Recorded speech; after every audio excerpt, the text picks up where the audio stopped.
so much, Kathy, for the warm introduction, and thank you so much, everyone, for joining us. I'm really excited to be here at the second MeTRIC Symposium.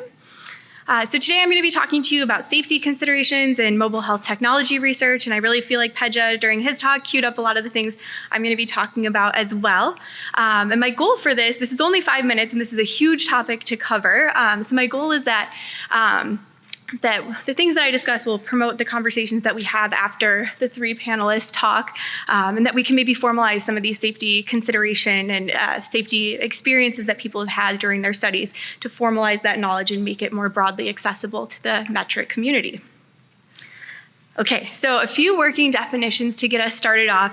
By safety, I'm talking about freedom from unacceptable risk, where risk is defined as a combination of the probability of occurrence of harm and also the severity of that harm. Harm is defined as injury or damage to physical or psychological health of people, and a hazard is a potential source of harm. And so when we're thinking about safety considerations in mobile health research, there's a lot of different things that we might consider that can certainly not be covered in 5 minutes. But some of these things might include novel symptoms or data breaches or privacy, or even symptom exacerbation or deterioration. So what do we know about digital tech safety? So a recent systematic review of digital mental health interventions that included studies that addressed any form of safety, risks, or negative effects or harms showed that 57%, so just over half of the studies collected adverse event data, and that there was little consensus across these studies on what counts as a safety event, and that the main method across all of these studies included in the systematic review for mitigating risk was excluding high-risk groups, which cue Lara for the next talk on equity. And the authors imply that there's need for more thoughtful consideration as we move forward in this research domain for consistency and adverse event classification across digital health technology studies, as well as thoughtful consideration of how, when, and how often we're measuring and reporting on adverse events. So here I want to dive a little bit deeper now and talk about whether there's ways to also mitigate adverse events as part of an intervention package. And so one specific example that I'll focus on now is self-monitoring and feedback, which are common behavior change techniques used in many mobile health interventions. But they also have safety relevance, such that these intensively collected data can be used for safety monitoring, and that feedback can be provided about adverse events when they're detected. And so here's one example of this pocket path study for lung transplant patients, where when their blood pressure went above a certain rate, they got a message indicating that their blood pressure was high, asking them to measure it again in 5 minutes, and then to contact their healthcare provider if it remained high. So that's just one example. But before we get too comfortable here, we also need to consider that these particular intervention components may also have their own safety concerns. So when we're doing self-monitoring and feedback, one of the things we're focusing on is self-awareness in order to build self-reflection among participants, which is the process of observing, interpreting, and reaching insights based on data collected through self-monitoring. And prior research has shown that increases in self-reflection tend to also co-occur with increases in self-knowledge, personal growth, and behavior and symptom change. However, there's also another component to self-awareness, which is rumination, or repetitive and passive cycles of negative thoughts and emotions, which tend to relate to poorer outcomes in terms of self-knowledge and behavior change or symptom change. And so rumination can be triggered by self-reflection. So engaging in self-reflection might turn into rumination, or it could just occur on its own. And there's several types of different adverse events that are linked to rumination, including symptom exacerbation or deterioration, novel symptoms, perhaps for people who didn't ruminate but started ruminating during the course of the intervention, and then also adherence and response. So people who ruminate more tend to put down these mobile technologies or stop participating in interventions. And so some of you who have some of the older models of the Apple Watch may remember that in these versions, you can't actually pause your ring. So you have streaks of meeting your activity rings, but there wasn't a pause feature. But one thing that Apple has done is they've recently implemented the pause rings feature, which is something that Pedja was also talking about, for times when you don't want to actually engage in self-monitoring or receive feedback about your behaviors. And similarly, the Oura Ring has a rest mode. There's other devices, however, that don't include these features and don't let you actually have a pause or a rest mode. So, when I take off my Whoop, it actually sends me a message like, you're gonna miss out if you don't put this back on right away. So I think thinking about some of these features and how they might enhance or detract from participants' experience is an important safety consideration. So overall safety considerations are complicated in mobile technology research and require thoughtful consideration throughout the research process to ensure participant safety and well-being. And to end on a positive note, there are some initial recommendations from some recent research in this domain specifically for digital health interventions, and also some tools for measuring adverse events in mobile health research. Thank you.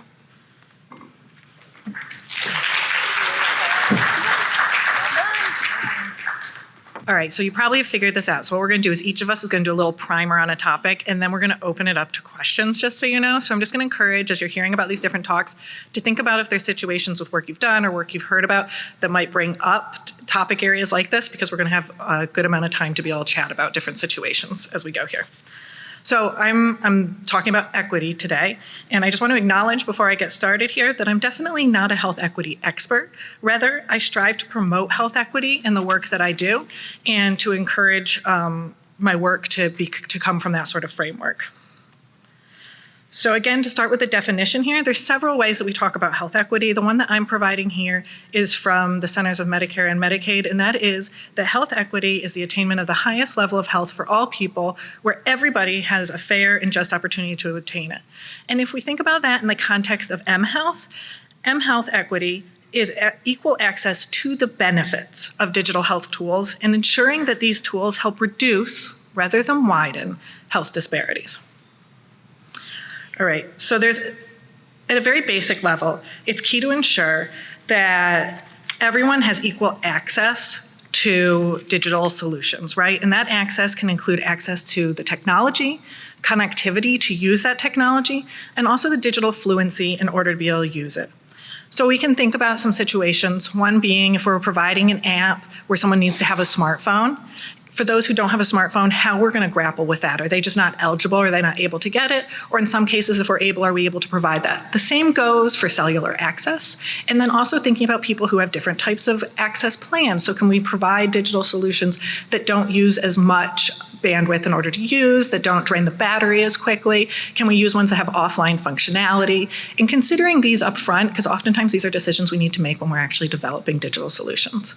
I also want to think about it from a digital fluency side. So not just because someone has access to a device and has access to connectivity doesn't mean that they prefer or know how to use the device in the way that we're asking them to. Sometimes we have digital solutions that involve a bunch of EMAs or having people use different passive or active devices. And just because someone has the capability to do so, actually working with the target population to understand what fits, what doesn't fit for them to understand where we might be setting up for health disparities. So to address equity around accessibility, we can prioritize engaging and collaborating with communities and people the digital solution is in service of.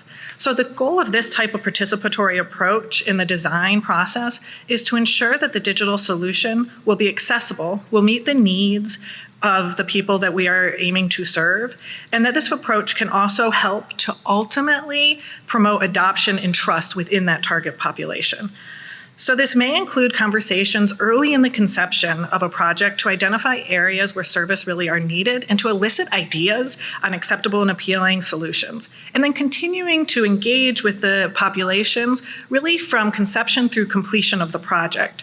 So an example of equity-focused considerations for inclusive design include using simple language that is readable to be accessible to individuals with varying levels of health knowledge and health beliefs.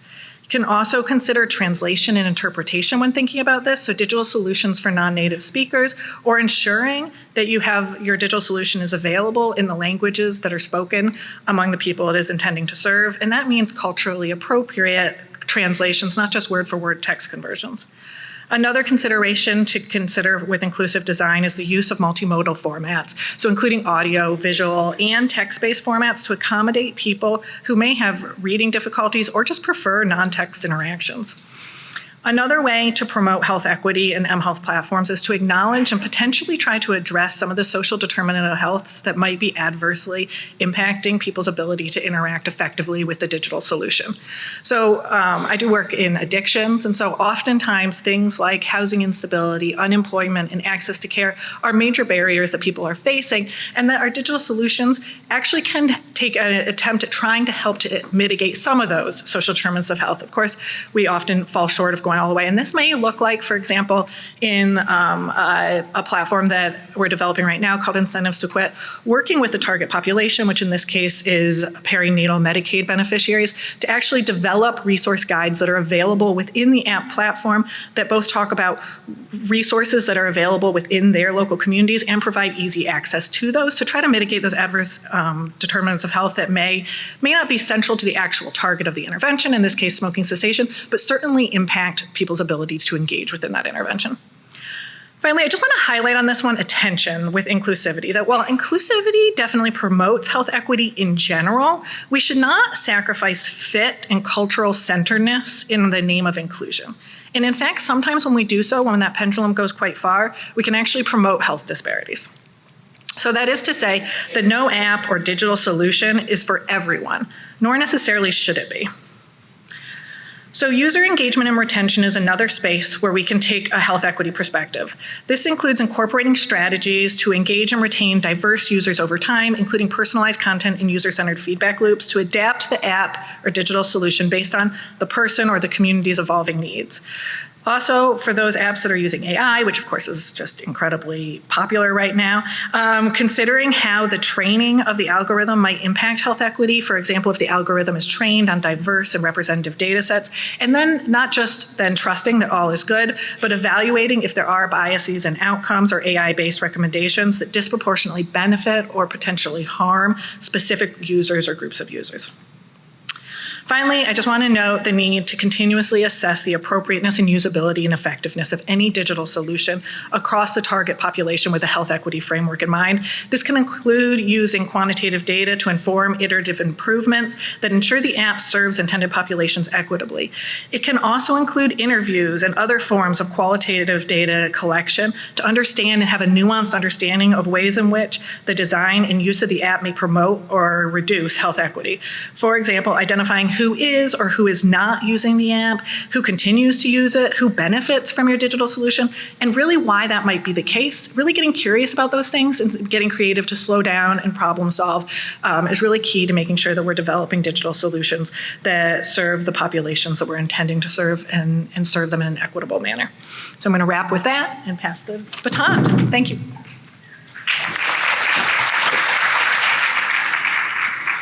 All right, I'm ready. I've got my timer because otherwise I'll just keep talking because I love this stuff. Hi, my name is Reema, and I am here to talk about ethical considerations in mHealth, which of course is safety and inclusion and justice and everything else. So it's like, Reema, you're kind of repetitive, and that's why I'm not going to be repetitive. But I want to stress that this is not just the blah, blah, blah, and IRB, looking at Monica over here, will tell us what to do. And I've done all my stupid trainings, Reema. I'm going to be doing ethical research. But I want to challenge everyone here. We can do better. So if you are not familiar with the concept of soapbox, it is a platform to stand on a street corner and just go off on a topic. So warning. So, and the NIH publishes 7 main principles. I'm not going to talk about all 7 because I remember I only have 5 minutes and I am at 4 minutes and 12 seconds left. I'm going to talk about 3 of them, the ones that are starred here. So the definition here, we're going to be talking about sharing and collecting for the purpose of useful knowledge. We love our technology. We love playing with it. We love wearing it. I am naked right now because my Fitbit is over on Gabrielle's table so that you guys can see what it's like to use a Fitbit Inspire 3. But again, I love my technology, but we are in service of knowledge that is useful, both social and clinical value. And so let's talk about that clinical piece. Where are your clinical partners? They need to be with you at day -1 as you're putting together your grants and your proposals. These are the folks who are ideally going to help you move this technology into a clinically relevant space. You need to be publishing even when it's negative. I tell people all the time that I'm working with that my negative trials show us all of the ways we shouldn't do something, and that's just as valuable. We need to pilot for 3 months, but as Pedja's work truly demonstrates, we need to be doing our work over 12 plus months. We can get anyone excited about that device for 3 months. Can you do it for 12? As Lara mentioned, bring your own device that relies on privilege. Acknowledge it and figure out how you're gonna mitigate that. And do not collect data you shouldn't. Don't collect data you don't need, and recognize the data you're collecting could be used in truly horrific ways. That's just not a political climate question, that is just in general. Recognize what you're collecting. If it gets out of your hands, or even if it's in your hands, could be used in ways you don't necessarily realize. Informed consent, back over here again to Monica. Don't use jargons in your informed consent forms. Your participants, they can't understand them. And your informed consent and your process should lead to understanding, not a signature or a checkbox for a digital. And I just want to note that in one of the studies I'm working on, I have 2 minutes left, one of the studies that we're working on, we did qualitative interviews on our tremendously typical dropout rates. And we asked people who dropped, talk to us, why did you drop? And what are some of the, what are some of the aspects of the study that may have led to that? One of the #1 reasons they said they dropped, they didn't understand the consent form. That kills me, because it wasn't even a U of M consent form, it was a much smaller one from another study, or another institution. Describe the risks in the consent form, they're not the scary ones. Like, for example, that Fitbit may cause irritation to your wrist. How silly is that? But let's talk about it. Or the fact that you may, at some point in the study, lose pairing on your Bluetooth device, and it's gonna frustrate you. Let's talk about how being a part of this kind of study, that is a risk, that you may at one point become frustrated, but the study team is here to help you. Use the process for consent that makes sense, and informed consent must be pervasive. Every time you interact with people, are you checking in to make sure they know what it is they're doing for you, what you are collecting from them? And respect. Respect for our participants and enrolled subjects. And I loved, again, from Pedja's presentation, this idea of, hey, is this working for you right now? Do you want to pause? Do you want to turn off this entire component of the intervention because it's just not relevant to you? Yes, people put all kinds of scary things on Facebook, but that's their personal life. We need to recognize what they share with us, we need to protect it. Passive versus active withdrawal. In a lot of these studies with sensors, they're just gonna keep sending us data. The participant may not even remember it's still sending us data. And we rely on them to keep sending us data, but should we in fact reach out and say, would you like to withdraw? And then, when my timer's going off, when we use vendors where their terms of service change, are we doing our due diligence to make sure participants know that? And then I will say one of the biggest things we need to do, especially again in the context of our populations that are marginalized, that we're trying so hard to be inclusive and equitable with, are we communicating our research back to them? Are we building trust, both in your research team, in our institution, and in the field as a whole? So why are we doing this? Because it's the right thing to do. These are humans. We love their data, we love our devices, but these are humans, and we need to take care of them. That ethical research is actually good science. It's not just because we have to. And I'm sorry, I'm wearing the t-shirt. We're leaders, we need to lead. Thanks.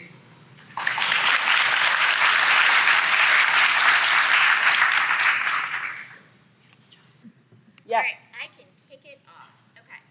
So is there anything at either baseline or during the study run-in period that would let us know that people are going to be more vulnerable to rumination and that they're going to have an untoward effect of this self-recognition?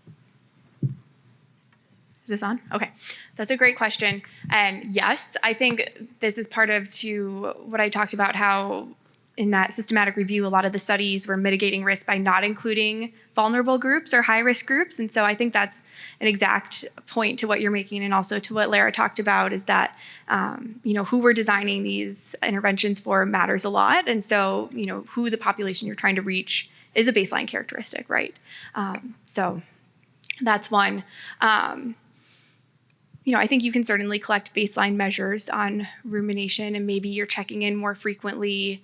But then also, I think, like Reema was talking about, checking in during the course of the study, right, to ask if people want to pause. And I think you mentioned this too during Pedge's talk about whether you're maybe prompting that so that you're,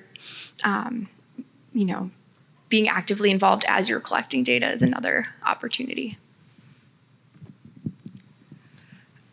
This is up to, yeah, okay.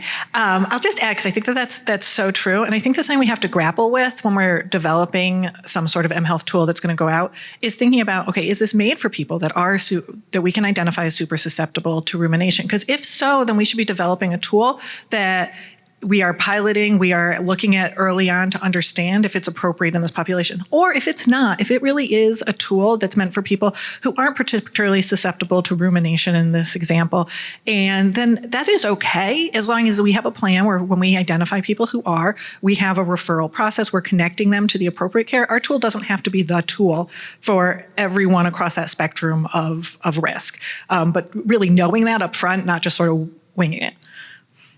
I think the one other consideration on that too is how we're actually designing our self-reflection intervention content. So there's some research about how you frame feedback in ways that sort of evoke self-compassionate self-reflection versus, self-reflection that might really easily lead to rumination. And so I think it's from both a person-level characteristic perspective, but also your intervention content. And I cannot stress enough that that is like a perfect plug for one of the posters for one of the projects that I'm affiliated with Michelle Seeger. It's all about the power of the message during a reflection and planning process, and how you help people frame things in a positive and not necessarily, oh shoot, I didn't make it. I didn't hit my goal. I didn't hit my eating target plan. So it's over there.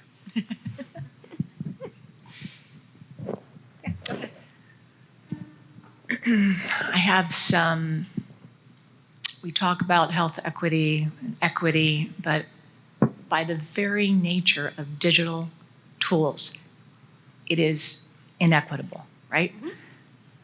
So, we can only employ, so it's a very already biased population. Yep. Okay, just comment. Maybe you want to add to that or say something about that. So, absolutely. In being in the space of digital health mediated behavior change, one of the things that I have been tracking for years are the Pew studies that talk about how many people have cell phones, how many people have, and the number, it's going up. We're starting to stabilize a little bit. It's not going to be completely 100% universal, but everybody's going to have a smartphone. And then obviously how much it's integrated in their lives is going to be very different, but it's not going away either. So it's not going to be, not everyone is going to ever be all in on digital, but a whole lot of people are. So for the people who are, let's do the best to make that an inclusive space. We're not going to be able to completely get away from your pamphlet type approach in a doctor's office. We're not going to be able to get away from telephone-based interventions, because some people will not have a smartphone and wear a smartwatch. It's true. It's true. If I can just add a tiny bit, because I agree, and I think it is both the digital gap is real, which I think you're referencing, and also something that I always reflect on is that just because we build it doesn't mean they will come. Even if we had 100% of people with smartphones and smart watches and smart rings, which I wasn't even super familiar with until today, that doesn't mean that everyone wants to be using it to receive care. And so making sure, I think sometimes people have concerns that digital health or mHealth is going to come in the way of sort of our more standard brick and mortar models of care. And I don't see any future. People like human to human interaction.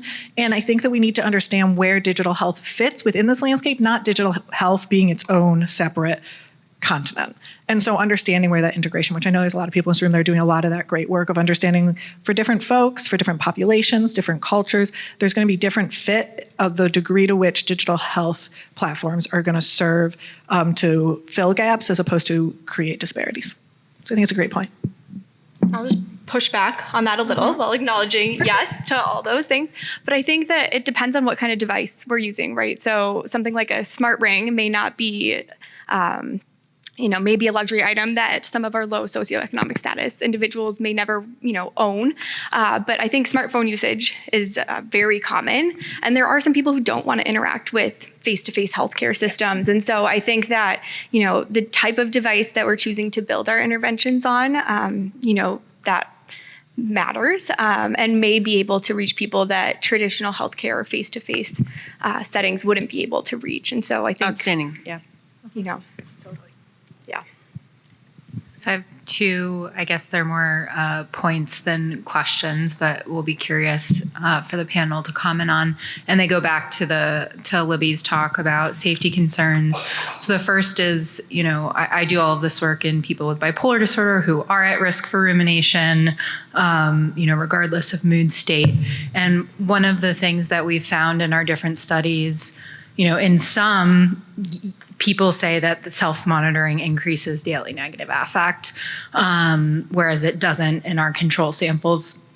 But what we found is, again, how we ask the questions, but more importantly, how often and when we ask the questions has a really big impact. So that's something for people to think about. In kind of qualitative follow-up, people said if you ask, it's particularly the questionnaire at the end of the day, right before I go to sleep, that induces the most amount of rumination for me. That makes me reflect on my day and what I did well and not well. And so it was really this like nighttime effect that we were seeing. The second piece is, in our priority study where they're doing passive speech analysis and EMA, I would say that one of the things that we've learned most about the adverse events that come is people's baseline digital literacy before they enroll in the study. People want to be in this study. Like, you can ask the coordinator, Victoria, later at her poster, but, we have no problem recruiting. But not everybody really has the digital literacy to engage, and then it becomes, just constant contact of, well, this isn't working or that isn't working, or I don't understand this or I don't understand that. And so I think we, as a field, need to do a better job of both assessing that prior to consent and also building in systems to help improve digital literacy before we put people in these mobile interventions or just observational studies.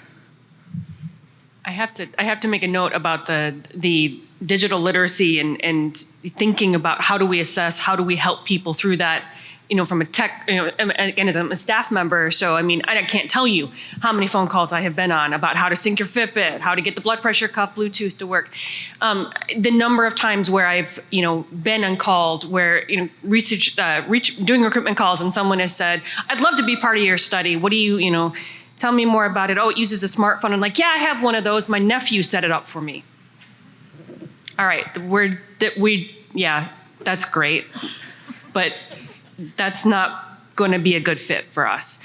But at the same time, your research assistant who is hearing from you as a PI about how they need to be enrolling 7 people a week are going to try to figure out how to get grandpa to get in the study. So just as a reminder to everybody that we, as much as we say, we want to not have people without digital literacy in our protocols and our recruitment scripts and our processes, often encourage them in because we're trying to hit our numbers.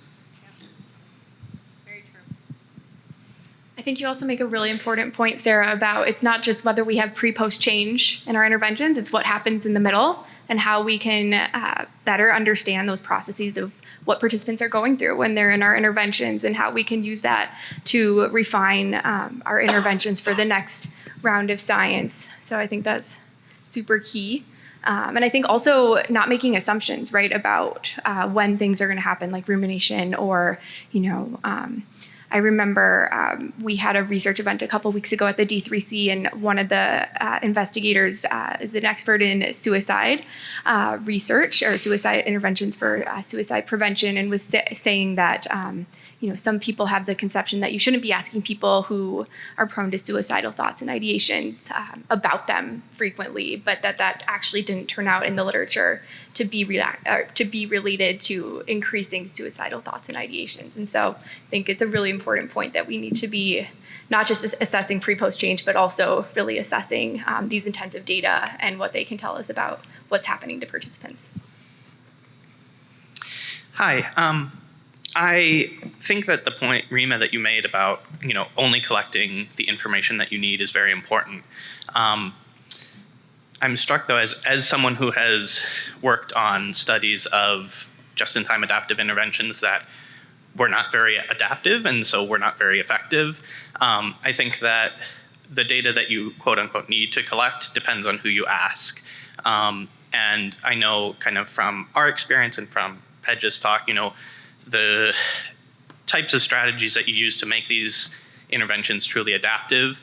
I think for the people who are designing these, for the programmers, or for the people, if you want your algorithm to really learn, I've heard suggestions of, integrating people's calendars so that, when people go back to school, like they don't, or integrating and syncing with the weather app, just as examples. So like when it's cold or raining, you won't get prompts to go outside and do activities. So I'm curious what your thoughts are on how do you balance the need to be adaptive in these interventions versus kind of what are we collecting? I love it, because that's exactly it. I mean, I can't say in this age of AI where we're trying to dump as much information into these models as possible, as we're trying, as you said, what are the factors? What are the things that influence change? If we don't collect this data, Reema, we won't know if it has an impact.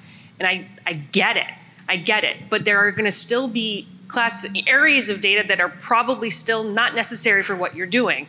For those who are not sensitive to this, the Dobbs ruling has really made anything around women's healthcare related to menstruation and pregnancy a very, very challenging environment.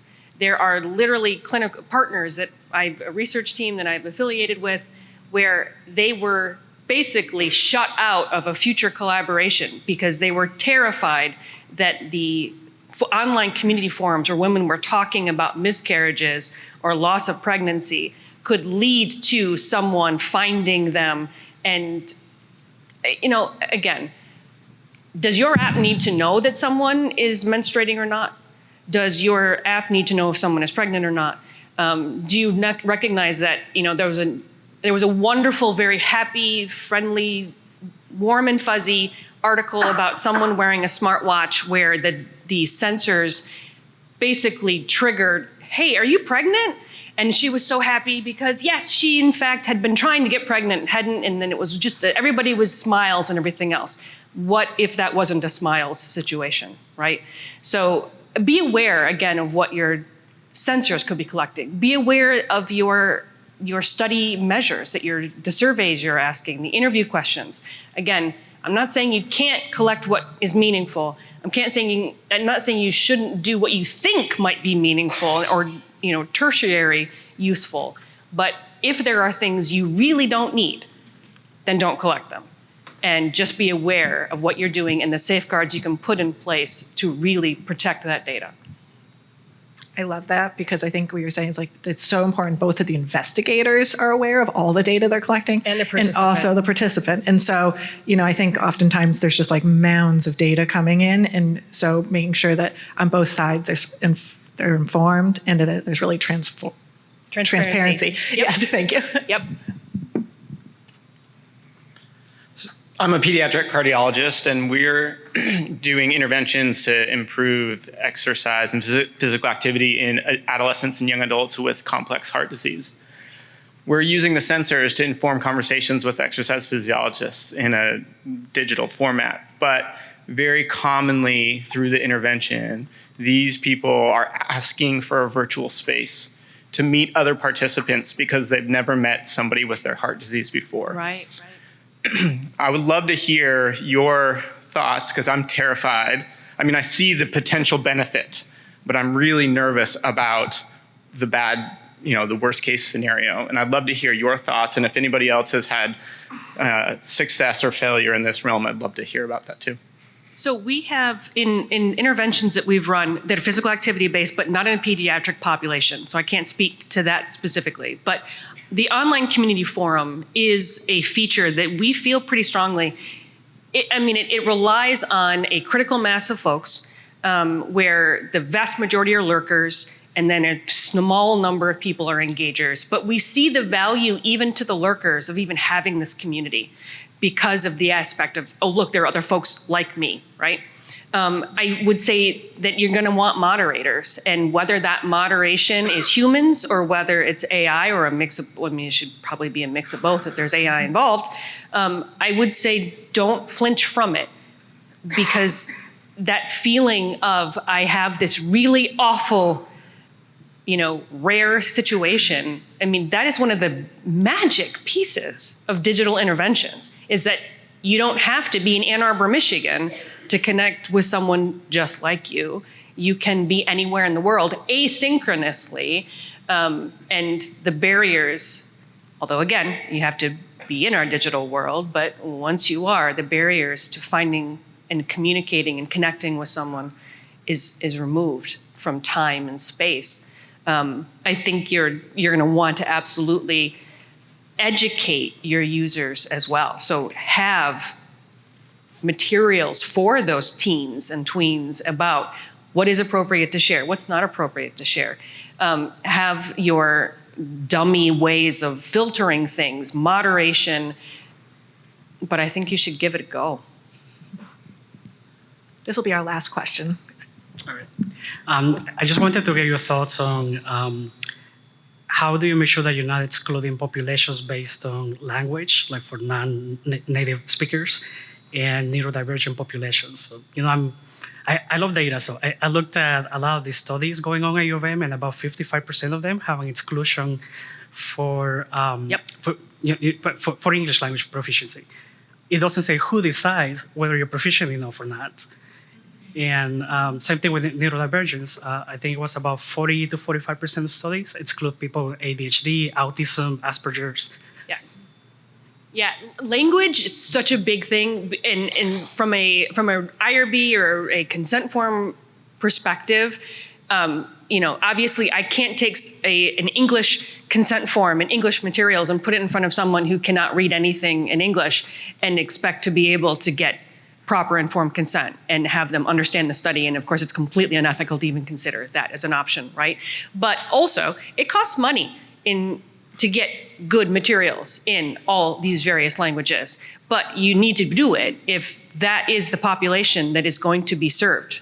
That is the population that is benefiting from this, that needs to benefit from this, because they are a marginalized population that is not being reached with our largely English-speaking Western world. So that is part of the inclusion, and here you go. Thank you.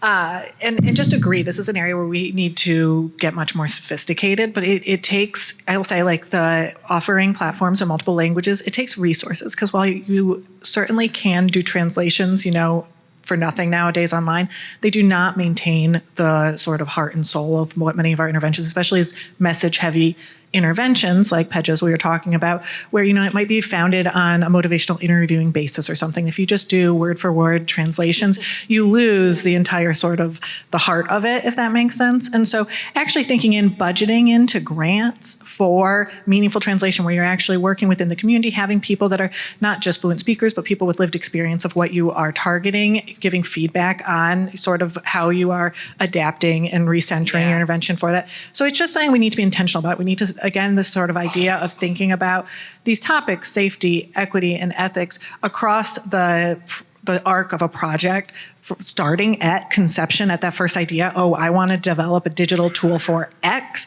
and then bringing in the partners that you're going to need and thinking about the ways of minimizing exclusion. that doesn't mean we can ever, that will still be certain populations. It may be that you develop something that's for English native speakers first, and then you adapt. But we need to actually think about this if that's what we're going to do, and the pragmatics of it, the resources that go into doing anything well. I'll add one last thing too from a safety consideration perspective is that I think as researchers, right, we need to keep the scope of our project manageable, right? So that, you know, requires some trade-offs in who we can include or what languages, you know, we can offer.